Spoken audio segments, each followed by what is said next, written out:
kini kita berada masih di Kecamatan Gunung Omeh. Nagorinya namanya ikan banyak. Entah bilo-bilo nagori ikan banyak pun namanya ikan banyak, nak lewat tahu. Sampai kini ikannya ya banyak. Jadi kalau di sana kemari, banyak objek wisata yang bisa kita kunjungi, khususnya ikan banyak. Baca rumah ikan, sama-sama kita praktekkan baca rumah ikan. Dia oleh banyak ikannya tuh. Kau yang ada nampak di sana tuh ikan banyak tuh. Kau punya awak satu ni kau kak. Ada punya orang, tapi dia agih asal mulianya. Itulah di sana. Daripada apa togak-togak saja gitu.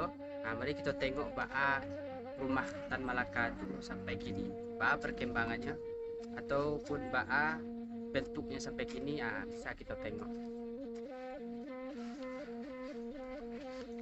Kira kalau kita di Minangkabau, tentu ciri khas budaya dan adat tentu menjadi tujuan utama bagi kita di Minangkabau, sehingga rumah beliau itu adalah rumah gonjong, rumah kebesaran orang Minangkabau yang sangat syarat akan fakta.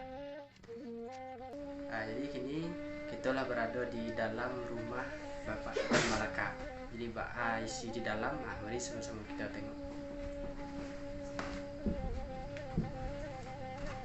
Barangkali mereka lah di dalam rumah beliau, rumah gadang Minangkabau, rumah gonjong.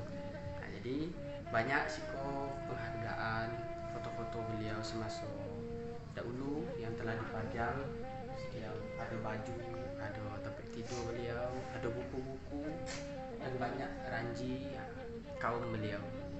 Jadi siko banyak yang menjolehan beliau kau adalah bersama pahlawan, bersama Soekarno, bersama kawan-kawan beliau semasa pejuang kemerdekaan. Itu bisa kita tengok.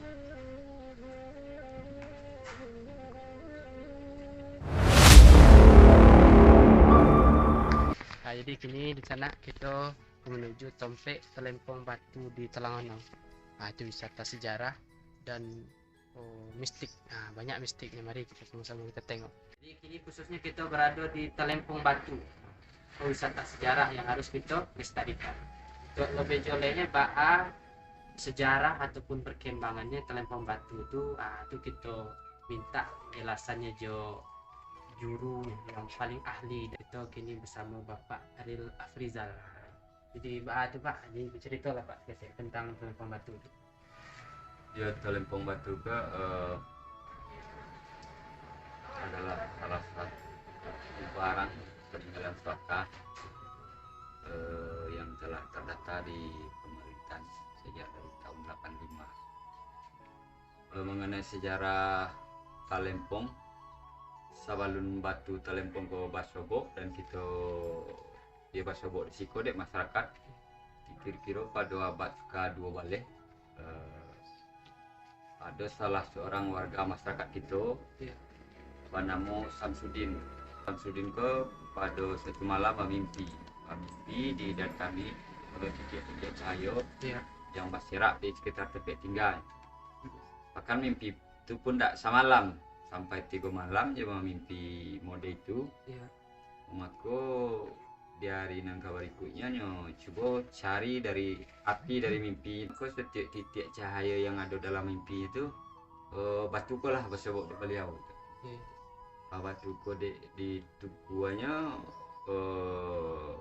berbeda pada batu-batu yang biasa, yang mengeluarkan nada gitu. Setelah dicari maka dibawanya lah batu ko di samping itu. Jadi awalnya terpisah, tapi tidak begitu jauh, masih dalam satu kawasan gitu.